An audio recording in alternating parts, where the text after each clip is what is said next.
17 dugu gaurkoa ostirala, beraz estreinaldiak izango dira asteburu honetan zinemetan. Arantza Ibarrak kontatuko digu. Arratsaldeon. Arratsaldeon. Zer modu zaude? Hemen euri txaparradakin, ez da? Eguzkia, euria, ez da egizu gertatzen den, udaberriarekin. Bai, eta kliman aldaketa, ez da? Hori da, baina euria dagoenean, zinera joateko aproposa izaten da, ez? Hori da. Non hobeto zinean baino. Kanen, adibidez, 14an hasi da, 25ean bukatzen da, eta, bueno, ja badoa, ja badakizu honek fotokol, alfombra gorria, eta, bueno, ez, modelito guztiak, eta uki dute bere, ez, momentuak, arropa raroak, ezberdinak, egon da Jim Jarmusch aurkezten bere filma zombiena, deitzen dana hildakoak ez daude hilda, ez? Eta egon dira Tilda Swinton, Chloe Sevigny, Selena Gomez, Bill Murray, eta bueno, beraiedanak egon dira hitz egiten. Selena Gomez gainera Instagramen da 3. pertsona gehien jarraitzaileak daukana. Eta berak esaten du, Selena Gomezek esaten du, sare sozialak bere adinetakoentzat desastre bat dela, eta oso, ez esate bezala ez dela oso ona, esaten du berak, eta hori daukala 3. uste du dela jarraitzaile gehien daukana, Agian izango du norbait eramaten duena. Ba, ziurrena, ez, izango da, eskain asko egingo duen, ez dakit zer egingo duen. Eta egon da gauza bat gertatu dena, orain dela ordu batzuk egon direla komentatzen, Greta Bellahamazina zuzendaria, ingelesa, aurkezten zuen bere filma, bere ume txikiarekin joan zen, da, ez dakite, bere pelikula Heart by Paradise ama bat bakarrik dagoena ume batekin, ez, gainera horrei buruz hitz egiten du, ba ez diote utzi umea sartzen, ez, umetxoa sartzen ez diote utzi, da, klasaten du, baina nik aurkeztu behar dute nire filma, eta umea ezin dut sartu nirea da, ba, igual ez zuen ukiko non kokatu, eronik ez dakiz zer. Osea, gauza da, ez badago debekatuta ume txikiak sartzea, zergatik ez diote uzten zuzendariari, ez, umetxoa sartzen, ez? Eta orduan egon da kriston polemika horrekin, porque esaten zioten ez egoela zerrendan, umetxoa, ez egoela zerrendan, zuzendaria da, eta zuzendariak beti ukitzen du gonbidapena bat, ez? Arraro egin da. Eta gero barkamen askatu diote, baina ez egoela, da 300 libra ero, ez dakit zenbat ordaindu behar izan duen, 300 libra petzatzen dute, baina bera zerrendan ez egoelako. Orduan egon da, hori, debatea, ez, umeak, besteak, eta, bueno, badakizu betiko... nik ulertzen dudana da, debekatuta badaude umeak, ez da gertatzen ez, bai, ez badaude debekatuta umeak sartzea, orduan hor dago pixka bat, ez? Eta gonbidapena esan duzuna, eta gonbidapena, zuzendari bat, bere filma aurkeztera doa, beraren filma, bera da aktorea eta zuzendaria, eta gonbidapen bat, berak nahi duen egiten du bere gonbidapenarekin, ez badaude debekatuta umeak, bentsat, ez? Eta esaten du, bere filman, horri buruz hitz egiten duela, eta berak ikusten duela daukatela arazo asko amak bakarri daudenak umeekin. Baina hori inoiz zaiola gertatu horrelako txarto tratatzea. Gainera oso txarto tratatu diotela, eta eta bueno. Orduan horrek nik uste du jende gehiago eukiko duela gogo gehiago ikusteko Heart by Paradise, ez? Egia publizitatea da. Ez dakit. Hombre, ez du pentsatzen, baina bentsat ondo etorriko zaio igual, ez? Ze jende guztiak horrela ezagutuko du zuzendari hau, ez? Txarra izan da gauza, ez, motiboa, baina igual gero etorkizunerako, batek daki, ez, ondo egongo badan, ero ez, bueno, hori jungo gara ikusten, abertza gertatzen den Greta zuzendariarekin. Eta daukagu beste gauza bat komentatzeko, estrainaldiekin hasi baino harinago, Akelarre filma daude grabatzen, grabatuko dute Nafarroan, Bizkaian, leku askotan hemen gertuan, sorginei buruz, beraien ikuspuntutik, inkisizioko garaian, nesken ikuspuntutik. Iristen zait, egon behar da oso interesgarria, Argentina, Frantzi eta Espainia daude koproduzioan, eta ni oso pozik nago, ze protagonista da Amaia Berasturi, dela zigortzaileak nire filmeko neska, protagonista, eta nik aukeratu nuen 1500 castingeko bera protagonista bezala, osea, orain... Bai, eta orain Akelarren, bera dago protagonista, Abrinago bai egin zuen Vitoria, estrenatu zena, eta orain dago Akelarren egiten, eta jo, asko posten naiz beragatik, bai, bera protagonista egotea Akelarren, ze langile ona da, Amaia Berasturi, ni zigortzaileak fijatu nintzenean berarekin esaten nuen, hau protagonista kristona izan alda, dauka, dantzan egiten du, hanbeste gauza egiten du, ez? Baina batez ere da oso langilea, eta nik esaten nuen, honek lortuko du. Eta bera da oso bihargina, Madrilen dago ikasten bebai, ez? Hobeto joateko arte dramatikoa egiten eta hori dena, eta poliki, bueno, badoa. Bai, etorkizun oparoa izango duela. Nik uste dut bai ze oso langilea da, eta ondo egiten du, baina batez ere langilea da eta beti nahi du hobeto egin gauzak, ez? Bai, ez delako aski ahalmenak izatea. Hori da, ze asko izaten dira, niri ondo mote, ez? Nik ondo egiten dut hau eta listo, ez? Beran nahi du gehiago.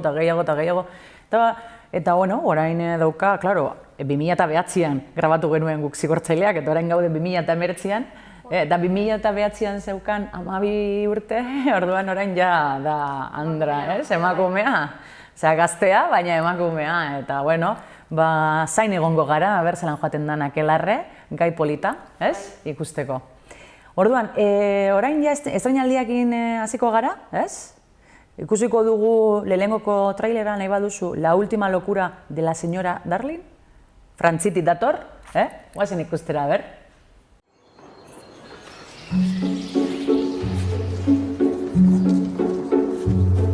Vous vendez quoi au juste? Tout.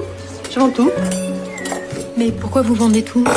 Mais parce que, mon petit, parce que... Combien pour ce bureau? 20 €. Mon arrière-grand-père l'avait acheté en 1920 au baron de Malbec. Vous allez bien, Madame Darling? Non, mais c'est gentil de demander. C'est ma grand-mère. Maman? Mais qu'est-ce que tu fais, là? Pourquoi t'as tout sorti? C'est mon dernier jour. Ton dernier jour de quoi? De ma vie, ma chérie. De ma vie. Il faut absolument que tu l'arrêtes. Cette maison, c'est une œuvre. Je veux pas de sa maison. Je veux rien d'elle, merde! Tu l'aimais plus? Ta bague? Ah, touche pas à ça. Je croyais qu'elle était pour moi. Je l'ai jamais eu, ta bague. Tu le saurais si t'avais au moins pris la peine de lire mes lettres. Elle ment comme elle respire. Faut que je bouge. J'en peux plus, moi, d'être ici. Le vide-grenier est officiellement fermé, alors vous dégagez, s'il vous plaît, monsieur, vous posez ça. Allez, hop. Heureusement que t'es là pour me dire quand je débloque. Tu vas pas faire de bêtises. Si j'avais dû faire une bêtise, je l'aurais fait il y a longtemps. Elle te parle de moi, parfois? Pas beaucoup. Bah, dis-moi comment tu vas? Tu vas bien? Est-ce que je suis grand-mère? Elle était bonne, mon idée, hein? Comme ça, t'es revenue.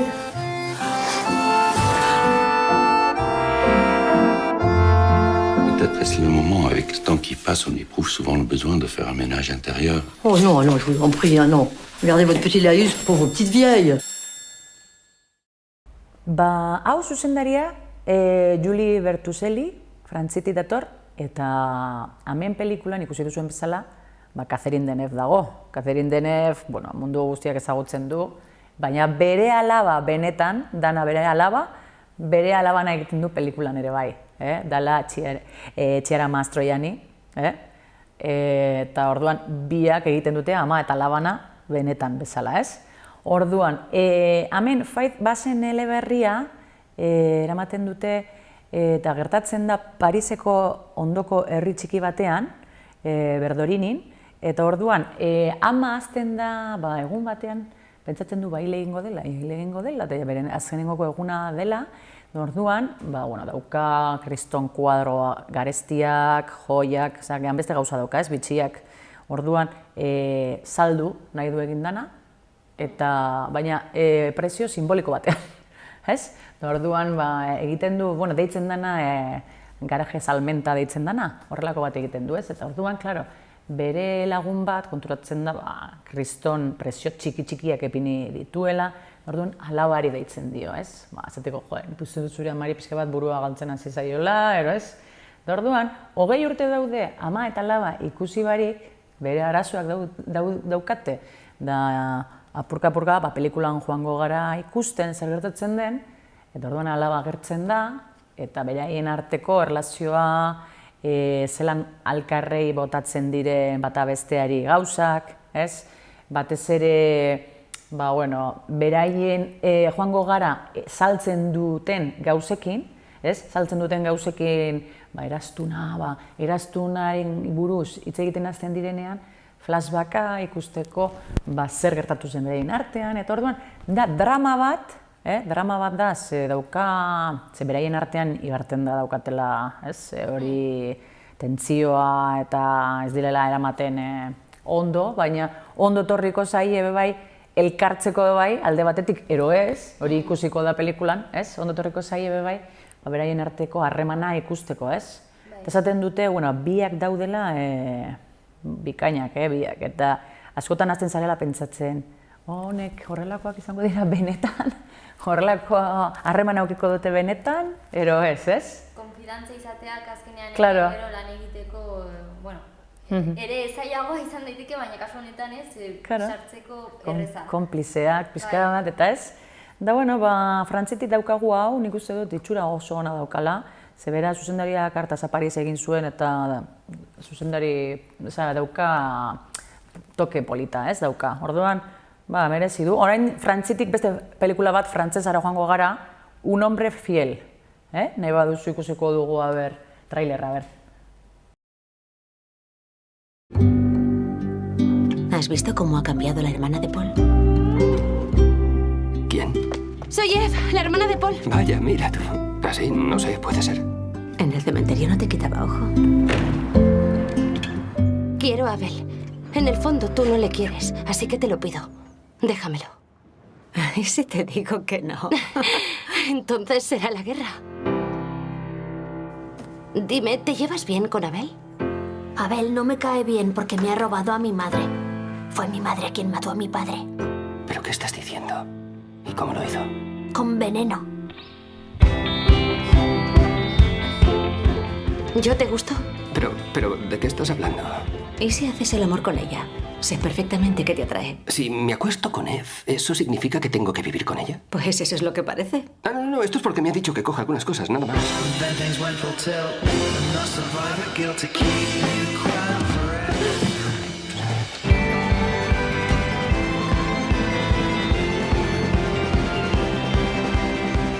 Por lo visto, todo el mundo ha querido matar a alguien algún día. ¿Y tú? ¿Has querido matar a alguien alguna vez? Sí, a ti.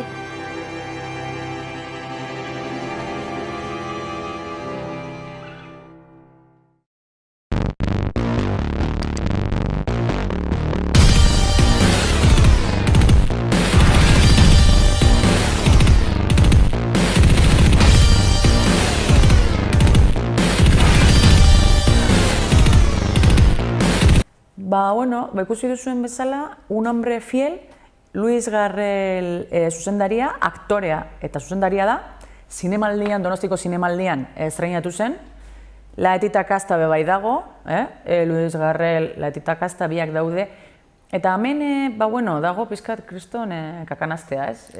Zergatik kakanaztea, bera Laetita Kasta dago Luis Garrel honekin, eta orduan, beste batekin, bere lagunarekin hasten da utzi egiten du, ez? Hau, gizona.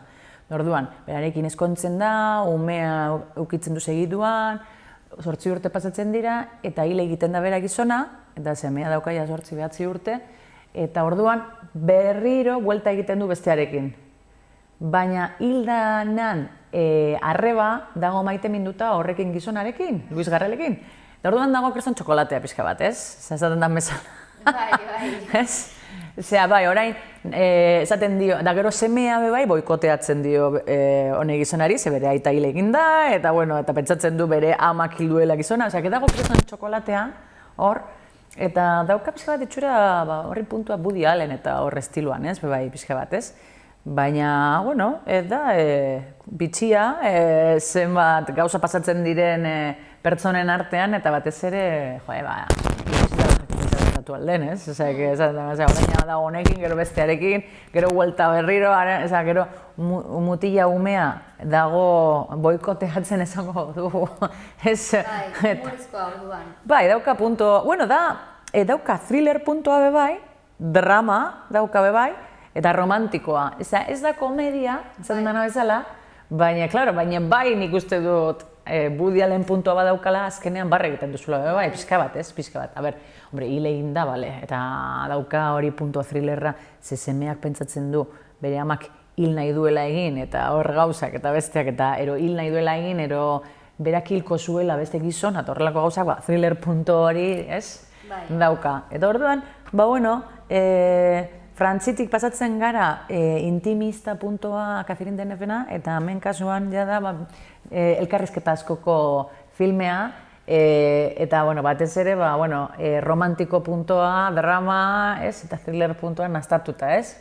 Bizka bat... Eta orduan, hau ere, frantsesa Letitia Kasta dagolako eta... Hori, zuzendaria frantzitik dator bebai, produzioa bebai eta aktoreak eta danak.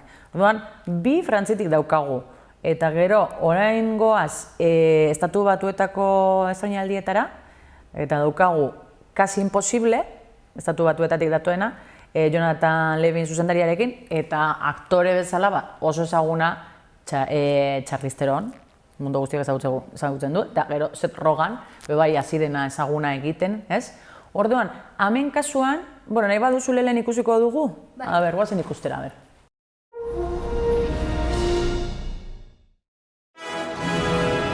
Secretaria de Estado de los Estados Unidos de América, Charlotte Field. ¿De verdad saliste con el primer ministro de Canadá? No, es rarito. Conozco un sitio genial, no lejos de aquí. Se llama Minibar y está en mi habitación. Has preguntado. No, oye, yo también me he tirado unos cuantos líderes mundiales. Hice un 69 con Fidel Castro. Dios mío. Si su barba te parecía espesa... ¿Y cómo lo haces? ¿Tienes citas? Ningún tío quiere salir con una mujer más poderosa que él. Se les pone blandurria. Picha Blandurria es mi villano favorito de Batman, así que no me preguntas por qué sigo soltero. ¿Para qué? Es de cajón. Sí, soy un fricazo. ¡Oh! ¡Casi la palmamos! Tú respira 4 segundos dentro y 4 fuera. No hace falta que cuentes mientras. 4, me ayuda. 1, 2, 3, 4...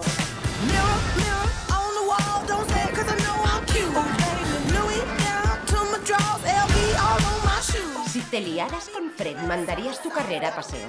Es como Pretty Woman, pero ella es Richard Gere y tú Julia Roberts. El destino está de tu parte. ¡Qué miedo me da! A partir de ahora me comportaré de forma que evitemos la humillación mundial.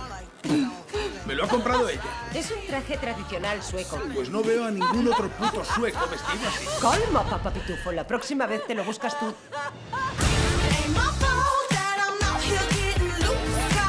Fred, ven a trabajar en ese discurso conmigo ahora mismo. ¿Soy demasiado mandona? No. Haremos exactamente lo que te estás imaginando. Y luego me darás la vuelta, me azotarás el culo y me asfixiarás un poquito. ¡Oh, Dios mío!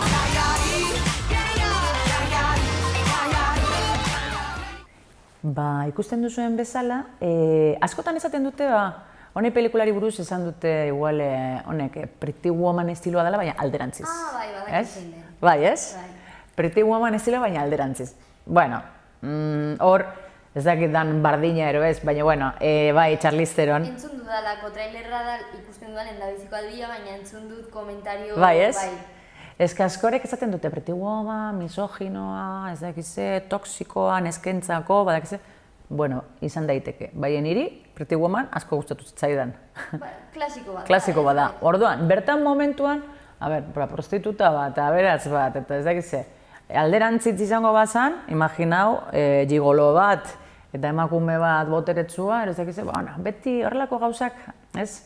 Gertaldira, ero leku batetik, ero beste batetik. Egia da mutiakin beti, ez izan dela gehiago, ez? Beti, gehiago ez, beti izan da. Osea, orain hasi dira egiten pixka bat alderantziz. Hemen kasuan adibidez Charlize Theron, da diplomatika bat, estatuko idazkaria nahi duena lehendakaria izan, etxe zurian, Washingtonen, ez, Casablanca, eta orduan Seth Rogen, da, bera ezagutzen du txikitatik ze Charlize Theron izan zen bere ume zaintzen zuena, ez? Osea, bere auzokoa, da bera zaintzen zuen, nagusiago pixka bat izango zen, ero dana dela. Eta orduan, bere lehen amodiozko, neska zen, Seth Rogenentzako. Eta Seth Rogen da, kazetaria, baina kazetari pixka bat polemikoagoa, pixka bat divertigarria, eta orduan, Charlize Theronei gustatzen zaio bere txispa, bere hori, eta kontratatu egiten du, beran diskurtsoak eta gauzak egiteko. Orduan, beraien artean hor sortuko da, pixka bat, harremana, modioa, romantiko puntua, baina jarraituko duten, ero ez duten jarraituko, ze, klaro, bera horrelako munduan, dana aberatzak, dana serioago, eta, klaro, bera da esaten da bezala kazetari normal bat, eta enkanbio Charlize Theron dauka, beste maila batean dago, ez? Horregatik esaten dute Pretty Womanen puntua, bera dagoelako botere gehiagoa, aberatzagoa dalako, eta bera mutila dalako, pixka bat, arruntagoa. Askorik esaten dute, kasi imposible hau filma, dela, ondo pasatzeko filme bat, batzuk zaten, komedia hona da bezala, batzuk zaten du, ondo pasatzeko, jendeak normalean ondo pintzen du, kasi imposible ez du pintzen, ezago txarto dago, pelikula, ez dakiz ez. Dauka, jendea komedia gustatzen zainoa, komedia romantikoa, batez ere. Da gustatzen bazaizu honek aktore biak, gainera, kimika daukate beraien artean, hori garrantzitsua da.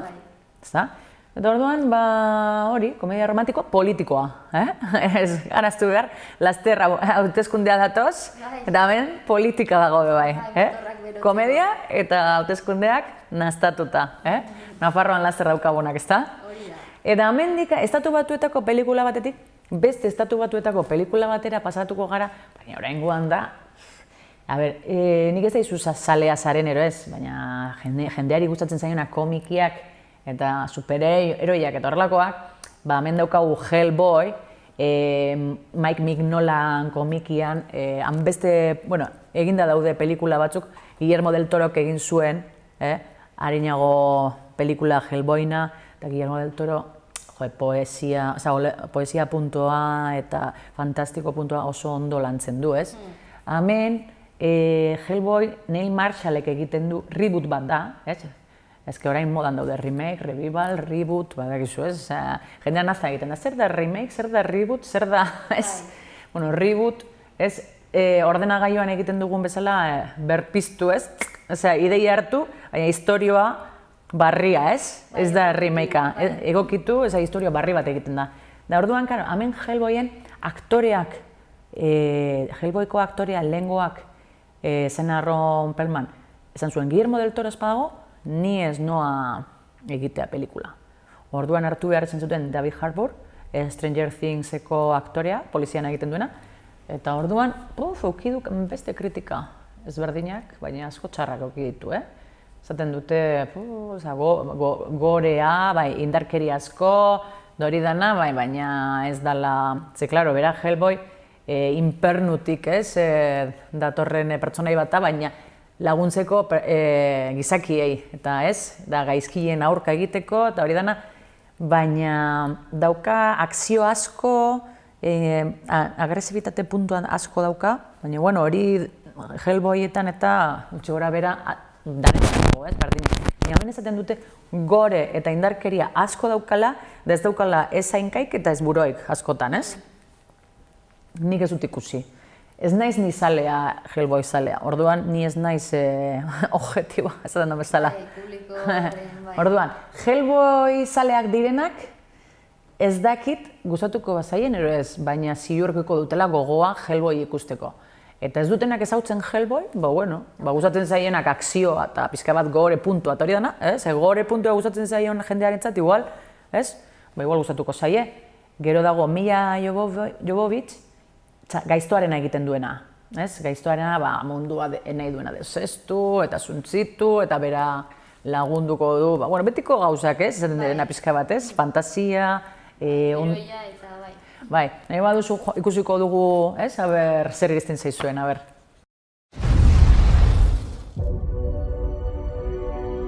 Nos advirtieron que algo iba a pasar. Si alguna vez se acaba esta interminable guerra, será gracias a ti y a tu mano derecha. ¡Eh! ¡Que yo soy de los buenos! Perdón, fallo mío.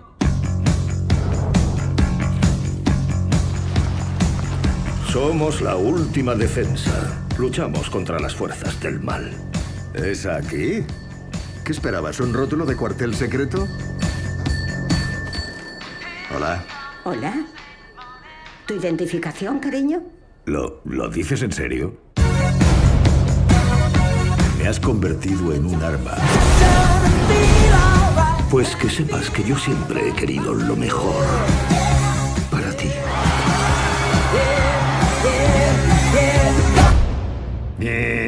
Venga, Reando.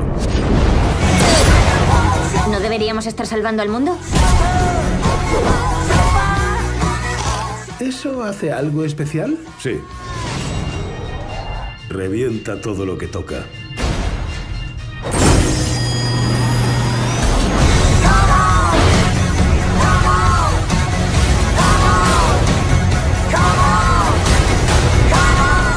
Debes saber que eres nuestra única esperanza. Creía que luchábamos contra los monstruos, no con ellos.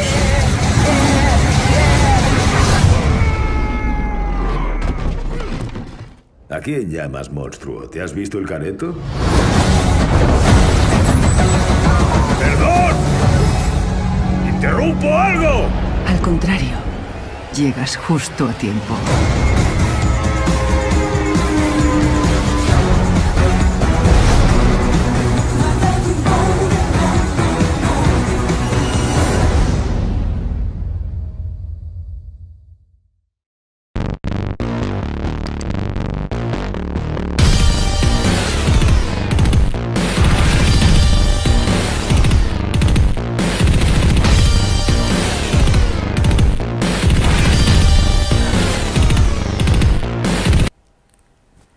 Zer irusten zaizu, hori, akzioa, ez, asko? Bai, ea gero ze askotan trailerrak ez du Claro. ataltxo bat da, orduan. Bai, askotan hori ikusi behar da gero zer gertatzen den, zelan doan, eta hori dana. Bueno, jendeari gustatzen zaionari pixka bat fantastiko, gore, iuntasun pixka bat, eta akzioa, behatu, hemen daukate aukera, ez? Danetarik egon behar da pixka bat, danetarik. Eta orain bai joango gara, Estatu Batua eta Frantzi utziko dugu, eta orain joango gara Espainiko filme bat, estrenatzen da, El año de la plaga. El año de la plaga, Carlos Martín Ferrera, zuzendariak, ekartzen du, pixka bat egiten dio omenaldia, hori Invasión de los ladrones de cuerpos, lehenako pelikula, horreri egiten dio omenaldia, ez du nahi esan horrelakoa dela, ez dauka, zer ikusirik ez. Baina, bueno, aktorea Iban Masaie eta Ana Serradilla protagonistak, eta gero, bueno, protagonista asko daude, eta sekundarioetan daude Bryce egiten duena Paquita Salas. Jende asko igual jongo da, Paquita Salas ikustera, bera, Bryce, ez? Bryce, eta agertzen da Silvia Abril, bai, oso, bueno, biak dira komediako, ez, aktoreak.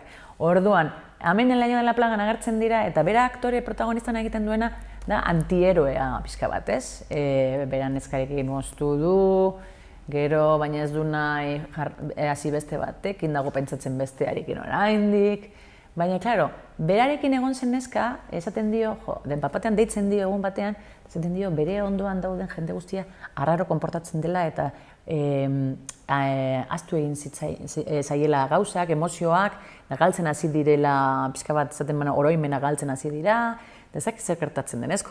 Azten da konturatzen, lora daukaten, hori, lora bat daukaten jende guztiai kasualitatea, ez, hasi direla, ez, aldatzen, ero zerbait gertatzen zaiela, eta, bueno, hortik doa, ez? Pixka bat filma esango dugu zer gertatzen da horrekin gorputzakin, kendu egin, ezin dugu esan, ez, zer gertatzen den. Gauza da, omenaldi bat egiten diotela horregatik esaten dut, ez, filme horri, baina hemen, bueno, komedia bat da.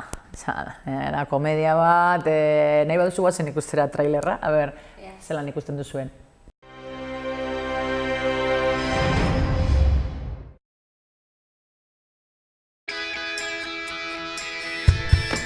Este soy yo, Víctor Negro, y tengo el corazón roto. Víctor, oye, yo te hablo de mi amiga Lola, ¿verdad? ¿Quién es, la que colecciona gatos o la que se los come? Víctor, de verdad, que Lola es la única que podría reírse de todas esas tonterías que tú haces. Te vendrá de coña para odiarte, Irene.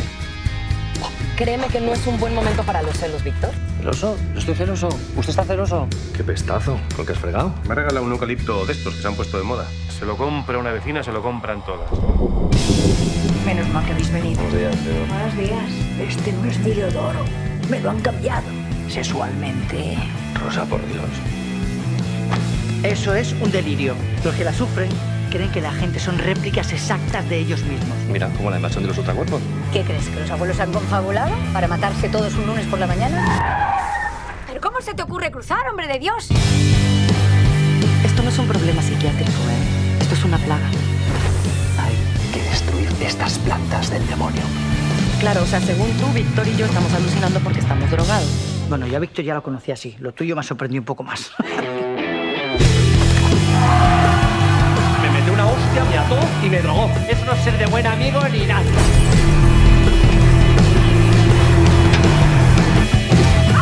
Sois unas putas semillas vagabundeando de planeta a planeta. Pues te digo una cosa, este es mi planeta. A mí me va a dar un yuyu, ¿eh? Me estaré volviendo panorámica. Paranoica. Eso.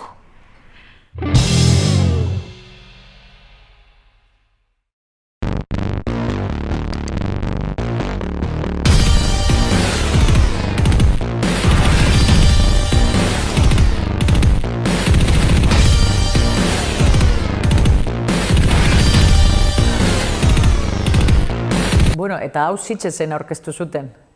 Sitgesen pasan urtean aurkeztu zuten. Komedia fantastiko puntu daukalako, ez? Eta jende azten da burua galtzen, bata besteari ikusten duzun bezalan. Bueno, komedia bezala, bebai kritikak ez diote pini ganoraz, hau pelikula, baina askotan gertatzen da, Espainian egiten diren pelikulak, askotan egiten dute, ez, kritikak izaten dira oso zorrotzak, ezta? Espainiar pelikulai beti epintzen diete oso gaizki, normalean, Aurre iritzi asko daude. Bai, ez dakit zerko esaten den, baina kanpokoa beti da hobea, ez? Esaten da, askotan, orduan, kritika asko dauka, eta jendeak esaten batzuk esaten dute, da esklabau como la invasión de los ultracuerpos, Espainian egin zuten pelikula bat modukoa antzeko dela, beste batzuk esaten dute, esketanetarik entzuten da, ez? Baina, bueno, jendea izaten dute bera protagonista dagoela oso ondo, hori bai. Bera iba masaie oso ondo dagoela, antieroe puntua moroan, eta gero zaten dute sekundarioak daudela pixka bat, naiz eta onak izan, igarten dela galduta morun daudela bertan argumentoan, ez? Pena bat da, horrek eukita, ez? Ez egotea eurak ondo lotuta esango dugu, askotan, aktoreak egiten dute gidoi bat badaukate eta segun zelan zuzentzen dieten, ez? Aktore bat izan alda txarra, ona, bale, bai. Baina gero asko nahi du esan zuzendaria, bai. Segun zelan zuzentzen dion eta segidoia, zu imagina, esaldi bat esan behar baduzu, esaldi bat kriston eskasa, kriston, ez? Txarra, eta aktore hona izan, jarraituko du, ez esaldia izaten, txarra, ez? Bai. Orduan, askotan gertetzen dira horrelako gauzak, ez? Ez dakit. Bueno, baina oraingoaz, pelikula bat, nik uste dut, hau pelikula gogoa handia daukat ikusteko, oraingoaz Txinara. Sombra deitzen da. Shadow. Eta berbain baino harinago lehen ikusi egingo dugu. Ea zer iristen zaien jendeari.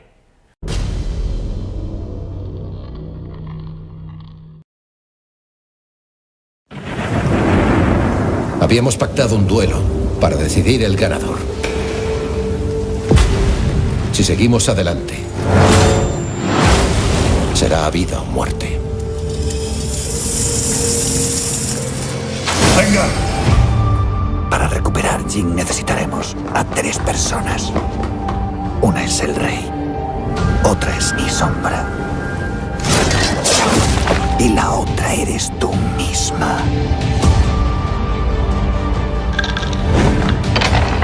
El destino está escrito. Tras 7 días de lluvia, la victoria llegará cuando suban las aguas. ¿Cuándo comenzará la batalla?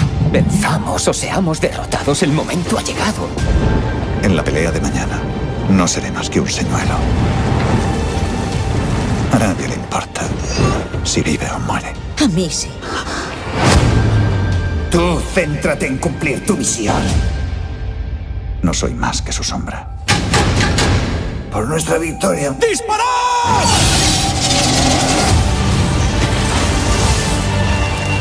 Ha llegado a mis oídos que tu mujer y tú conformáis un dueto musical. ¿Has luchado contra un maestro? Si por algo somos conocidos los Yang, es por acabar con nuestros adversarios en 3 certeros y poderosos ataques. Si te hubieran descubierto, la habrías merecido. Venzamos o seamos derrotados, el momento ha llegado. ¿Y cuál es el movimiento real? ¡Dime cuál es la verdad! ¡Tomemos la ciudad!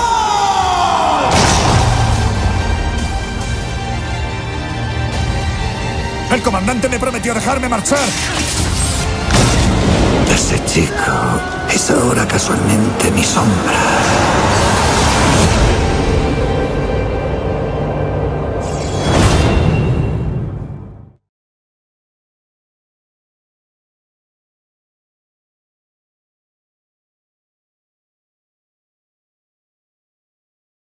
Bueno, hau zuzendaria Zhang Yimou da pasada bat da.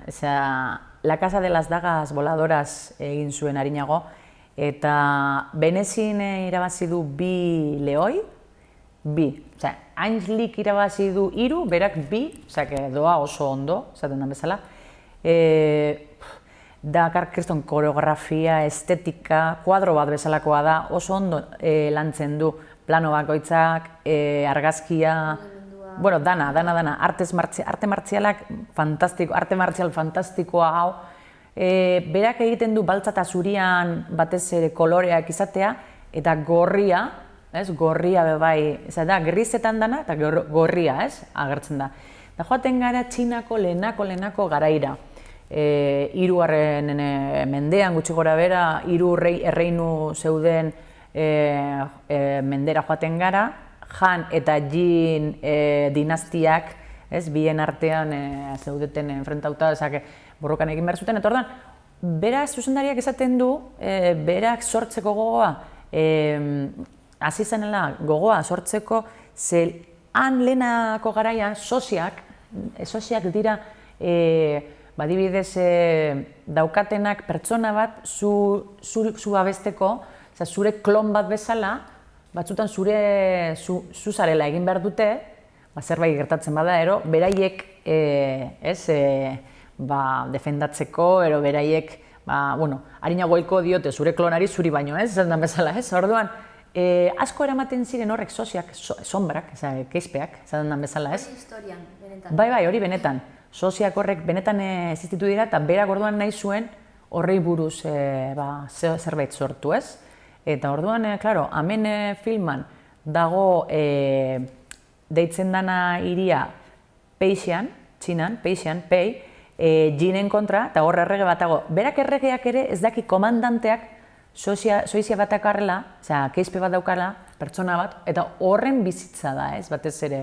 Horren bizitza nahi dut esan, horren humanitatea ikusten da, horrek zelan askotan komandantearen egiten duen, eta inok ez dakiela, ez? Eta orduan, bere protagonismoa da, ez, sombra, berak keizpearena, ez? Osea, pizka bat zaila da, ze, klaro, horko garaiak eta erropak, gero, bera, honei zuzendari asko gustatzen zaio, Txinako erropa lehenakoak, daukatelako, beste puntu bat, ez? Eta gero, arte martzialak ere bai, instrumentuak eta gauzak, eta dana, ikusteko, zinean ikusteko pasada bada, ez? Zerak esan da bezala oso ondo zainduta dana. Eta historioa bebai, nahiz eta auki borrokak, ez, boterea, ambizioa, drama danetakoa dauka, ez? Bai, balore unibertsala, baina historia, 5.000 urte dauka Txinak, ez? Esan da bezala, 5.000 baino gehiago, hanbeste dauka, orduan, horra joaten da, horko erropak gustatzen zaiolako eta sozia hauei buruz hitz egiteko protagonista da komandantearen sombra, keizpea, ez? Da beran humanitatea ikusteko, beran, ez? Zelan Jin herrialdearen aurka erregea, eta bueno, hor asko ikusten da burrukak eta gauza dramak eta odola, baina dana fin eta ondo zainduta, Estetikoki, bueno, ikusi duzuen bezala da pasada bat. Osea, que, hombre, ez dauka, ezke da, hau zinea da, hau bai dela zinea, ez oso zaila da egite horrelako gauza bat. Ezke nik ikusten dudanen horrelako gauza, esan dut, bai, artista dela. Dirua be bai, baina artista be bai, Eta orain pasatuko gara artista batetik, beste artista batera, baina artista batez ere Van Gogh dalako artista, berez, ez? Osea, izan zelako Van Gogh. Pena bera esenela entera, ez? Bai, hil eta gero. Hori da, pena, bera, baina, bueno, hau izenburu luzea dauka. A ber, Van Gogh, de los campos de trigo bajo cielos nublados. Osea, hau dana, Guazen ikustera, a ber.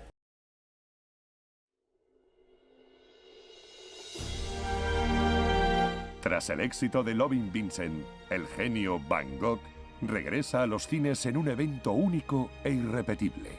Mi único interés en el mundo es dejar cierta huella a través de dibujos o pinturas en señal de agradecimiento. La obligación de hacer algo en él, de corazón y con amor, con toda la fuerza de voluntad que me permitan los años. Su vida, sus cartas, sus maravillosas pinturas. Un recorrido sin precedentes por los lugares donde nació su arte. Van Gogh quiere representar algo no solo para las personas, sino para toda la humanidad. A la hora de pintar llegó hasta el extremo y se atrevió a ir más allá que cualquier otro en su época. Todas las obras maestras del Museo Kröller-Müller, el sueño de una mujer extraordinaria hecho realidad. Se llamaba Helene Kröller-Müller. Era una de las mujeres más ricas de Holanda. Fue de las primeras en comprender la importancia de su obra y contribuyó a hacerla eterna. La gente hablará de Van Gogh durante mucho tiempo. Habrá dos movimientos artísticos principales. Uno inspirado en Van Gogh y otro que sigue la tradición. Y por primera vez en los cines, descubrimos la exposición en Vincenza, entre el trigo y el cielo. La importancia de Van Gogh radica en su capacidad de hacernos sentir a nosotros y a las generaciones futuras qué es ser humano. Van Gogh, de los campos de trigo bajo cielos nublados.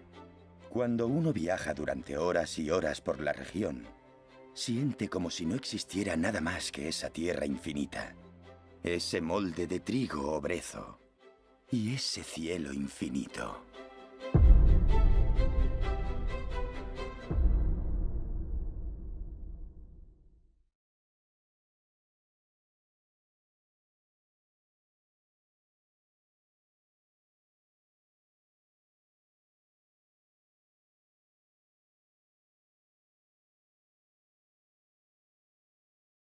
Bueno, hemen ikusten duzuen bezala dokumental bada. Bi pertsonai daude, ez bakarrik Van Gogh. Hitz egiten da Van Gogh eta Helene Kröller-Müller dala. 300 obra, 300 lan Van Goghak batu zuena, emakumea. Ze berari asko gustatzen zitzaion Van Gogh eta alemana, hau emakumea. Da orduan, hemen dokumentalean hitz egiten da bai Van Goghatik eta bai bera emakumeagatik. Eta hau emakumeak fijatzen Van Goghekin ez bakarrik artista bezala, baizik eta erlijio puntua zelan hasi zen bebai, bera bebai erlijio puntua eta Van Gogh bebai amaieran gehiago batez ere hasi zenlako ez hori ikuspuntua. Orduan, hortik hasi zen berarekin fijatzen eta kuadroak hartzen eta azkenean museo bat zelan iraki zuten eta ez, eta orduan pixka bat erakusketa egin dutenetik bere kuadro askokin, ez? Orduan egin dute dokumentala hau, ez? Eta hau aukiko dugu aukera maiatzean 21 ikusteko, Iruñan. Ze hau ez da beste estreinaldiak bezala.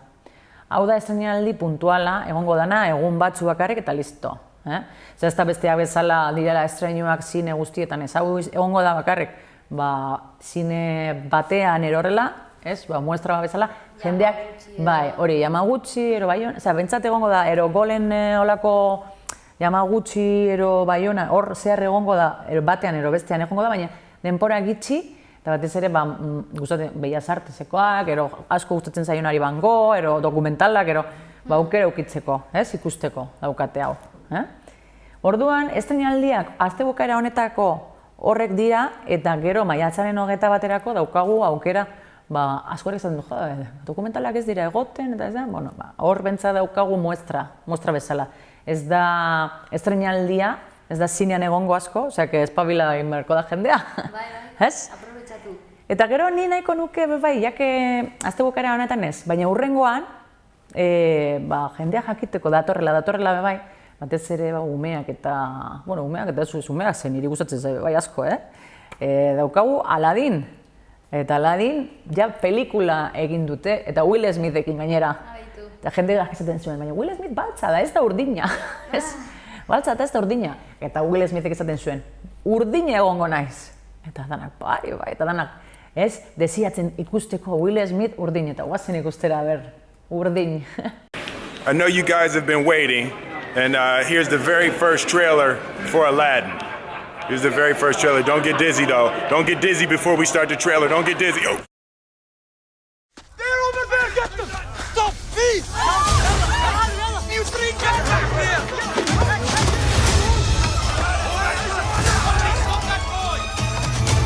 He's on the roof!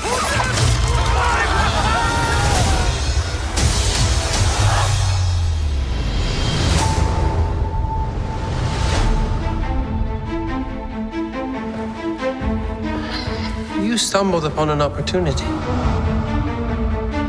I can make you rich. Rich enough to impress a princess. What would I have to do? There's a cave of wonders. Bring me the lamp.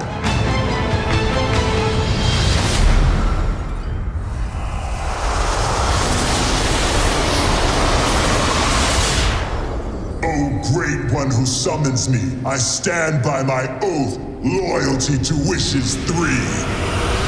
I'm kidding. Watch this. Watch out! You done wound me up. You ain't never had a friend like me. Hey, can you make me a prince? There is a lot of gray area in make me a prince. I could just make you a prince. Oh, no. Y'all see my palace? You look like a prince on the outside, but I didn't change anything on the inside. Showtime. No, I'm in charge, okay? I say when it's time. Really? I thought a princess could go anywhere. Not this princess. Do you trust me?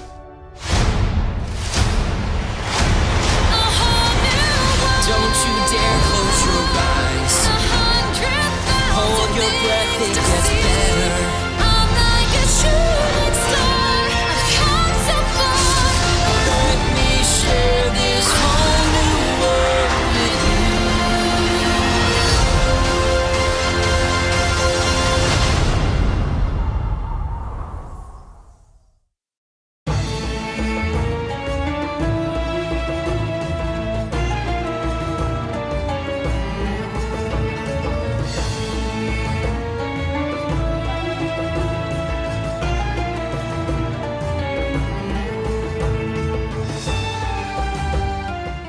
Bueno, ikusten duzuen bezala, Will Smith urdin agertzen da, ordenagailuaz, ondo egin da.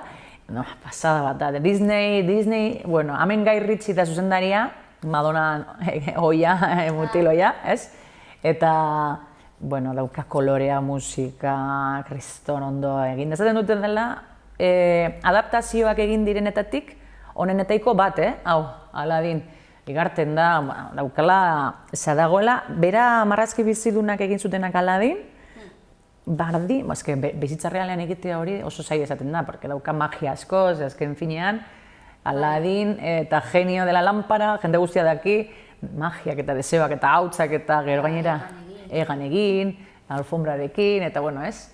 Orduan, bueno, hori familia guztiak ikusteko, eta jendea nahi duenak ikusteko bentsat aukera aukiko du, ez? Datorren astean, datorrela Will Smith dan fuerte. Urtzaroa gogoratzeko. Eta urtzaroa gogoratzeko, niri eskuzatu zitzaidan Aladdin kanta hori, hori bai kantatu, eske musikala da, orduan, niri gustatzen zait musikalak, Eta musikalai buruz hitz egiten kanen, aztu egin zait izatea, Los Miserables, estreinatu da, Los Miserables musikalanik Hugh Jackman eta Anne Hathaway eta bueno, izan zen, hori izan zen, Russell Crowe, eta ez dakit ikusten nuen Miserables musikala barria egin zutena, Hugh Jackmanena.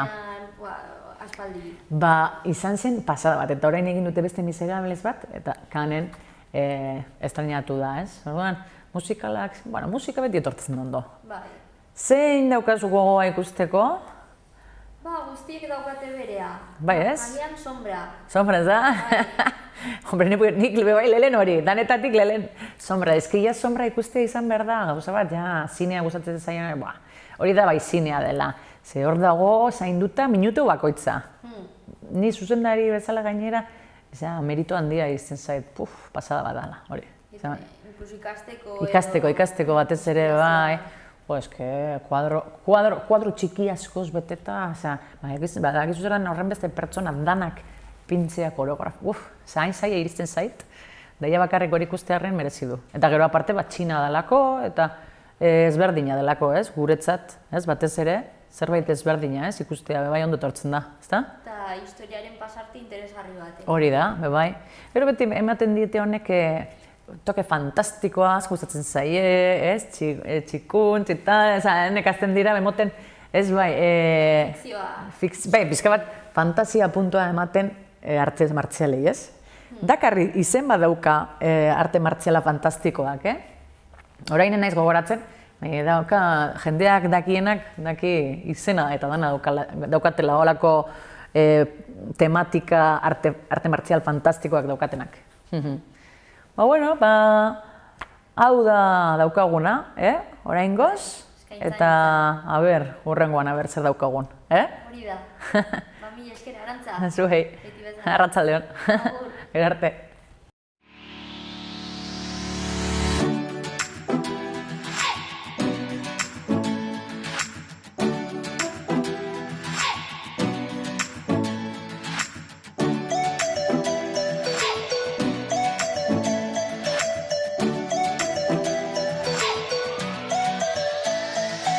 Honela bukatuko dugu gaurko saioa. Eskerrik asko egoteagatik, asteburua disfrutatu eta astelehenera arte.